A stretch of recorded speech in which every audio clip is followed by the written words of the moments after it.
So look, we're entering a new era where artificial intelligence is changing the way that we live, the way that we work, the way that we make money, and the way that we acquire more clients. For the first time ever, a computer can do 90% of the work in the outreach process to help a business acquire a client. Now, you can either worry and complain how AI is going to take over the world and take everyone's job, or you can go and actually use it to your advantage and get ahead of your competitors. Now, if you clicked on this video, you're a B2B service-based business who wants to get more clients. Now, you want to get those clients without having to spend a fortune on trying out a new channel. You don't want that channel to be subject to being taken away or be risky, and you don't want it to change based on seasonality. Now, I'd like to be 100% honest with all of you. Everything that I'm going to cover in this video is just subject to my personal experiences and opinions. Just because I say something that I don't think is going to work doesn't mean that it's definitively not going to work. Now, I've done it all, starting from guerrilla marketing strategies in the crypto/NFT world, to paid acquisition in home services, to bidding on AdWords for funded startups, to B2B personalized email campaigns for service-based businesses. And I've even worked with huge billion-dollar companies like Universal Music Group on community management. I've seen how a wide variety of businesses go and acquire clients, and that's why I think that I'm fit to make this video. If this is your first time seeing me, my name is George Atishan, and I'm a digital marketer with over 5 years of experience. Now, in my time in marketing, I've helped a wide variety of businesses achieve remarkable results, including an event management company that signed 30 clients and generated over $100,000 in revenue within just 3 months, an alternative marketing firm that booked 47 calls and collected $20,000 in the first 8 days of working with us, and an AI newsletter that secured 23 sponsorship requests in just 21 days. Now, the point is, I've seen what outbound motions are effective and what outbound motions are not effective, and that's exactly what we'll be going over today in this video. Now look, this video is best suited for B2B businesses already doing at least $20,000 a month in monthly recurring revenue. What I'm going to uncover shortly isn't a silver bullet. It's not going to fix your business or help you start it from scratch. It can help you scale, but you're still responsible for hitting that first $20,000 a month mark before any of this actually applies to you. Now, right now, most likely speaking, you rely on one of these outreach channels. Freelancer marketplaces like Upwork, word of mouth and referrals, manual outreach that requires a human's time and intervention, organic SEO efforts, or inbound leads from your personal brand. Considering you're part of one of the above buckets, you've probably considered a variety of other outbound channels like Meta ads, Google search ads, SEO, or creating your own personal brand. Now, none of these platforms are a perfect solution. Each of them have their own issues and nuances. Now, as a business owner, you know that you can help a wide variety of people. Physically speaking, there are a lot of people who can physically go and purchase your service. But the problem is that you know deep down that you can only really get stellar results for a small subsegment of that audience. Now, maybe you do ads for e-commerce companies, but you know that the real bread and butter is specifically Meta ads for evergreen health products. If someone who doesn't fit your criteria approaches you with cash in hand, you're not going to send them away. You're obviously going to sign them as a client, but you know deep down that that person's not going to get stellar results.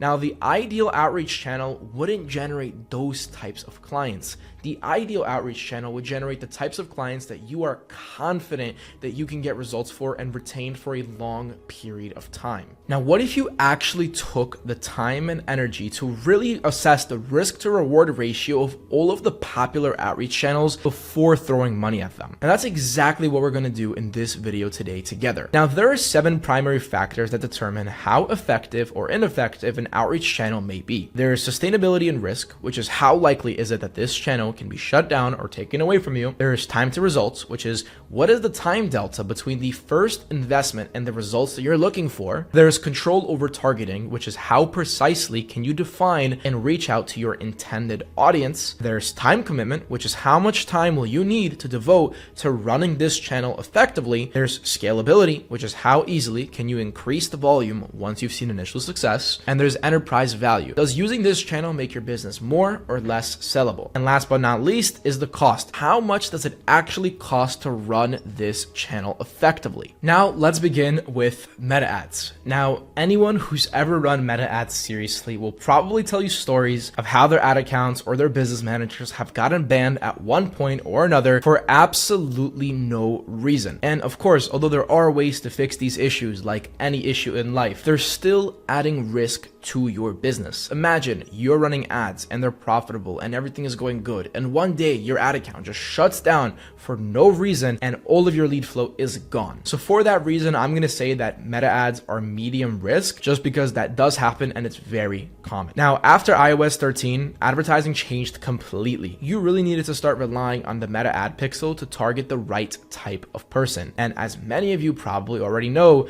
training your meta ad pixel will take at least 1 or 2 months before you start seeing any good results. So be ready to dish out at least a month or two in ad spend before seeing the types of results that you're looking for. Now, also, when it comes to meta ads, your best bet is going to be broad targeting. So good luck trying to find those extremely specific decision makers at those extremely specific companies that you're looking for. Now, the best performing meta ads are usually video creatives. So you either need to start filming your own ad creatives or you need to hire someone to do it. So regardless, meta ads have a decent amount of time commitment. Now, when it comes to scaling, meta ads are by far the #1 best option. You have the largest congregated pool of attention in the world. So in this category, meta ads wins hands down. Now, in terms of enterprise value, if you can acquire clients profitably through meta ads, this puts you in a great position to sell your company. I would say that arguably this is even the most effective and the best channel for enterprise value, just because of how scalable it is. Now, meta ads are pretty expensive. If you want to do them right, you need to be consistently testing new offers, audiences, lead magnets, etc. So you're going to need at least a $100 a day budget. So if you're going to do meta ads, you need to have at least $3,000 a month set aside. Now let's talk about Google ads, also known as pay-per-click ads. Now, Google ads are definitely a lot less problematic than meta ads. You don't really hear about Google just randomly shutting down ad accounts or shutting down a business manager. That doesn't really happen as often in Google ads. And also, considering Google is a huge company, you don't have to worry about them just shutting down their doors. So not much to worry in terms of risk. Now, Google ads also don't take as much time to start working as meta ads. Since there's no pixel to season or anything to set up, there's not really a 1 to 2 month gray period where you just have to wait. So with Google ads, you just kind of pick your keywords, start the ads, and you start to get leads. And especially if you know what you're doing, then it's going to be very quick. Now, targeting on Google ads is definitely better than meta ads, since the people who are searching for what it is you're selling are already looking for what it is you sell, right? It's not like meta ads where you have to create demand.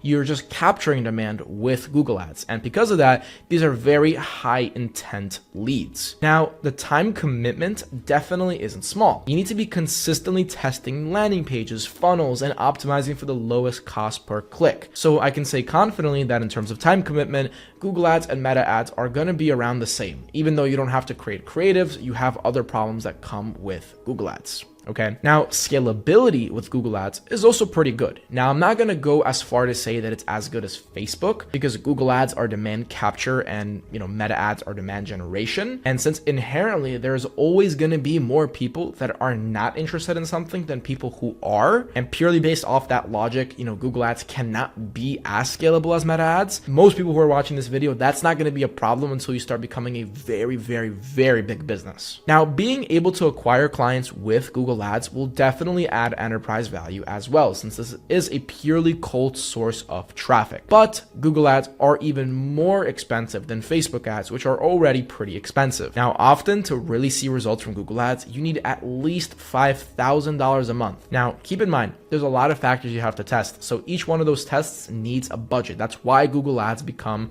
very expensive. But of course, keep in mind that these leads that you're getting from Google ads are very high intent. They're not cheap. Now let's talk about SEO, also known as search engine optimization. Now, search engine optimization is a moderately risky channel. Now, the reason why I say that is because all of these search algorithms, which are owned by Google and Bing, are changing constantly. One day you're doing great and then the algorithm changes and all of a sudden you're not doing so great. So for those of you who do SEO, you'll know that it's not a matter of if the algorithm changes, it's a matter of when the algorithm changes. That's not a good look. That's why I'm saying that SEO is a relatively risky channel. Now, also, SEO takes a lot of time. You need to write blogs, you need to research topics, and you need to get backlinks. So, considering the fact that you need to do all that while also changing content on your website, SEO definitely takes more time than any other channel on this list. Okay, so it's very time consuming. Now, targeting with SEO is literally the same thing as targeting with Google Ads. It's just free, since in both situations, you're just trying to get in front of people who are searching for a keyword. Just in one situation, it's organically, and one situation, it's through paid ads. Okay, so it's not the best, but it's definitely better than Meta. Now, when it comes to scaling, SEO is not the most friendly channel. SEO takes a lot of time and effort, and it moves very progressively. So if you want to scale quickly, you're out of luck. Now, converting cold leads into paying customers for completely free will add a lot of enterprise value because that is a completely self-liquidating funnel with zero ad spend. So I'd say that when it comes to enterprise value, SEO is going to be one of the best channels since, again, you're getting leads for completely free and you're turning them into money. Okay.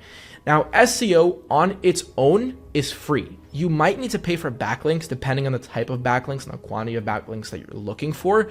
But in any case, it's going to be significantly cheaper than going and running paid ads or going and running Google ads. So in terms of price, it's moderate. Now, let's talk about creating a personal brand that will generate you leads online. So creating a personal brand to generate leads is completely risk-free. So in this category, it's a clear winner. There's literally zero downsides of doing it. Okay. Now, creating an effective personal brand takes a very long time, arguably even longer than it takes to get results from SEO. You need to figure out how to record, what to record, how to edit, how to pitch, what kind of offers to make, and so on. It's a lot of work and it takes a lot of time. And the other thing, having a good personal brand doesn't just mean that you get clicks and you get views and you go viral. Having a good personal brand means that you can do that, but also convert those views into paying customers, which is an entirely different new lesson to learn. So because of that, it's a lot of time, it's a lot of work, and it's going to be a very huge time commitment. When you have a personal brand, there isn't really anything such as targeting. Like anybody can watch your YouTube videos. Of course, you make your YouTube videos dedicated to a specific type of person, but anybody has the ability to watch them. Okay. Now, even in our company, we get extremely diverse leads when it comes to personal brands. Some of the leads we get are really bad. Some of the leads we get are mediocre. Some of the leads we get are really good. It's all around in terms of quality. Okay. Now, scaling a personal brand is possible, but it's going to be very, very time consuming. Now, you can look at people like Alex Hormozi, who have a huge personal brand, who get probably thousands and thousands of leads per month. It took him years. And if you want to do something like that, it's going to take you years. So if you want to scale quickly, this is the last option you should be considering. Now, getting traffic from a personal brand also doesn't really add to the valuation of your company. Now, a company that gets traffic through a personal brand loses all that traffic in the situation that the founder or whoever has the personal brand exits that company. So this is not going to help your evaluation. And you can imagine this exact point in something like one of those big coaching programs run by a guru. Without the guru, there's no coaching program. So even though those coaching programs might make a lot of money per month or per year or however you want to look at it, they have virtually no valuation because they're unsellable companies. Okay. Now, personal branding is completely free and doesn't cost anything. So unless you go and you hire people to help you, which you shouldn't be doing in the starting phases anyways, it's completely free. So it's a winner in this category. Now, as you can see, none of these outreach channels are perfect, and each of them have their own issues and their own nuances. And you know what's interesting though? When I talk to business owners about these different channels, I always see the same look of frustration on their faces. They're tired of throwing money at solutions that only work temporarily, tired of feeling like they're building their business on shaky ground. And again, I get it, because I used to think the same way, that maybe this is just how things had to be. But here's the thing. I learned something that was very fascinating, something that completely changed my perspective on client acquisition. Now, you've probably heard of Alex Hormozi, the founder of Gym Launch, the guy who built a $100 million empire completely from scratch. Now, what most people don't know is when his business was at the absolute lowest low and everything was on the line, he relied on outbound marketing, and specifically one type of outbound marketing that performed exceptionally effectively for him.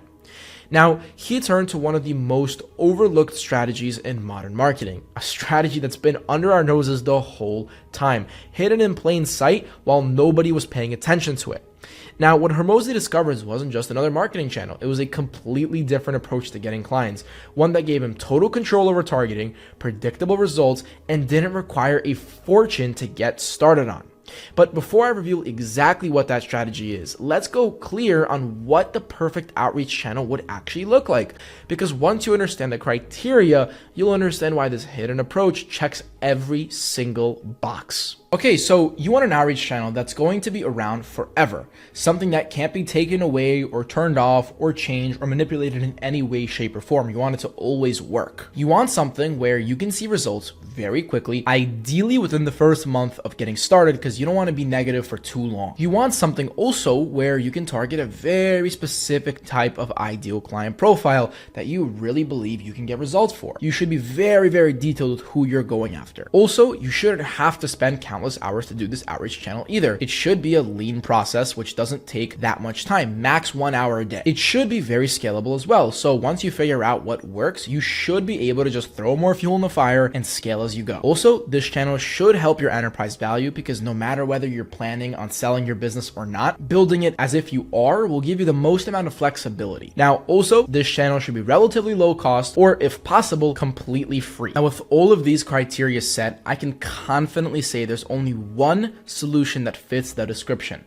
and that's setting up an automated and personalized cold email system. Email has been around for almost as long as the internet, and it's gonna stay around like that for the foreseeable future. So in terms of risk, there's virtually none. Now, with cold email, you can also start seeing your first couple bookings immediately after setting up the system, which should only take 2 weeks if done right. Also, with cold email, you can target businesses based on anything, whether it's a funding round, whether it's employee count, whether it's industry, whether it's technology, whether it's a job title, whether it's anything else. There's probably a way of doing it. Now, once the cold email system is set up, all you need to do is respond to interested leads. So there's a very low amount of time commitment, relatively speaking, to the other channels. Now, cold email is also very, very scalable. If you have 10 email accounts and they book you 10 meetings a month, you can just get 100 email accounts and just book 100 meetings a month. It's very linear. So it's not like you're stuck setting a certain amount of emails. Now, cold email is also a very low competition outreach channel, which can add a ton of enterprise value to your business since it's a unique acquisition source. The amount of people doing cold email versus the amount of people doing paid ads is astronomically low. And the best part is it's the cheapest method that we've discussed aside from the ones that were free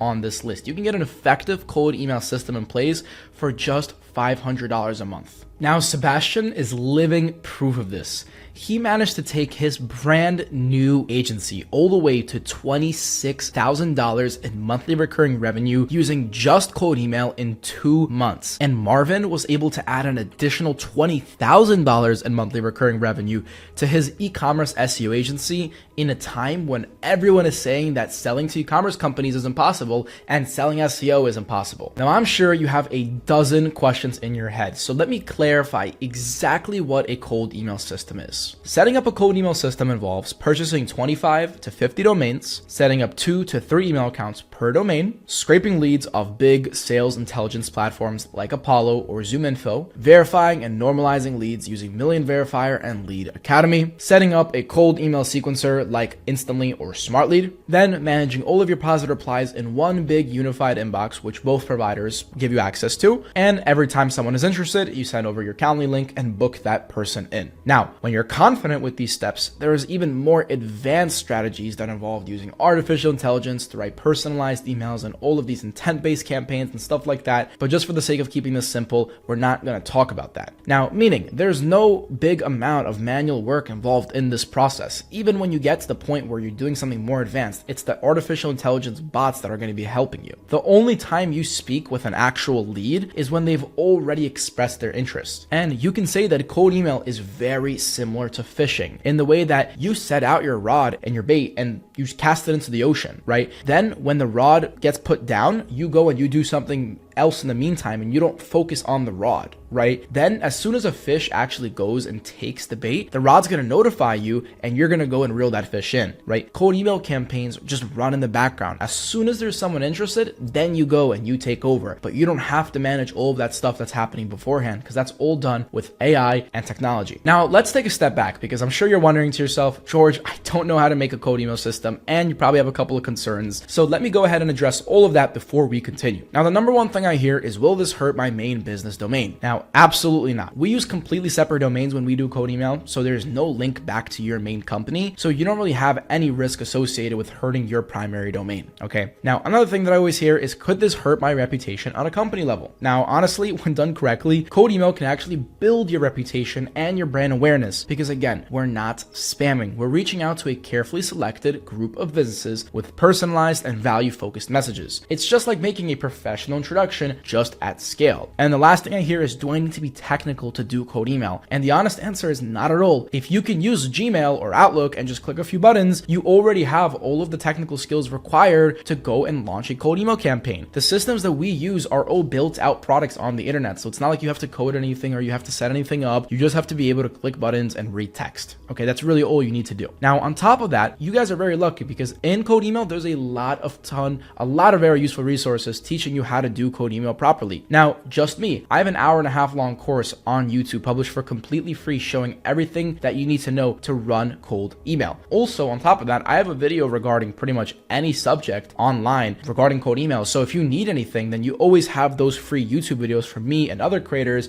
to go over that content. Now, on top of that, if you're the type of person who is able to make a cash investment, then you can consider joining Lead Academy. Now, Lead Academy is the largest active cold email lead generation community on the current market. And the best part is it's $99 a month and it comes with a 7-day free trial. So there's really no risk of you not liking it because you can just not buy it if you don't like it. Now, Lead Academy comes with over 24 hours of pre-recorded lead generation content, which took me like an entire month to record. And on top of that, a bunch of tools which you'll end up needing. So if you're able to make that investment, then consider that. So now you're probably wondering, is cold email going to work specifically for me? Now, the best way that you can determine whether cold email will work for you is by asking yourself one simple question. Does my ideal client profile have an email address? If the answer is yes, then cold email can definitely work for you. Now, targeting cold email is not a simple binary task. You don't just do it one way or another. There's a ton of different ways that you can go across targeting companies. Now, for example, want to target tech companies? You can use Crunchbase to find the companies and Apollo to enrich. You want to target local businesses? You can use Google Maps or Yellow Pages to find companies and then Clay.com to find their emails in the footer of a website. Or if you want to target agencies and service providers, you can use Clutch or Agency Vista to go and find them and then enrich them using Apollo. If you want to go and target, for example, Amazon companies selling on Amazon, then you can scrape companies that you want to target using Amazon, enrich their websites using Clay, and then get their contacts from Apollo. If you want to target companies using a certain technology, like companies specifically using Webflow or companies specifically using ClickFunnels, then you can use a software like BuiltWith to go and find companies and Apollo to enrich those contacts, right? The point is I can sit here and I can explain how to find leads for any single industry. It's just a matter of knowing what to do and being creative. Now, let me quickly recap everything that you need to do to start up a cold email system. Okay. Number one, you need to set up your infrastructure, which is your domains and your email accounts. Number two is you need to choose your target market and gather your data. Number three is you need to set up your sending tool and verification systems. Number four, you need to create your initial outreach sequences. And number five, you need to start small, test, and scale what works. It really is that simple. There's no complex funnels. There's no ad spend. There's no waiting months for results. There's no ad accounts being banned. There's nothing like that. You own the system because you're just sending emails. Nobody owns email as a provider. Okay. Now at this point, I hope you're able to see how effective cold email can be for generating leads for a B2B business. From here, you have two options. You can either, number one, watch our free 1.5 hour masterclass video on cold email and learn how to actually implement the system into your business. Or if you decide that you want to start a free trial in Lead Academy and get access to over 24 hours of cold email content, as well as access to hundreds of millions of leads and other tools that you'll need to learn cold email, then you can go ahead and do that. But whichever option you choose, I'll have both of the links in the description, as well as any other resources that might be helpful. So I hope this video has opened your eyes to what cold email can do for your business, and I hope to see a lot of you in Lead Academy in the coming days. But with that being said, thank you guys for watching.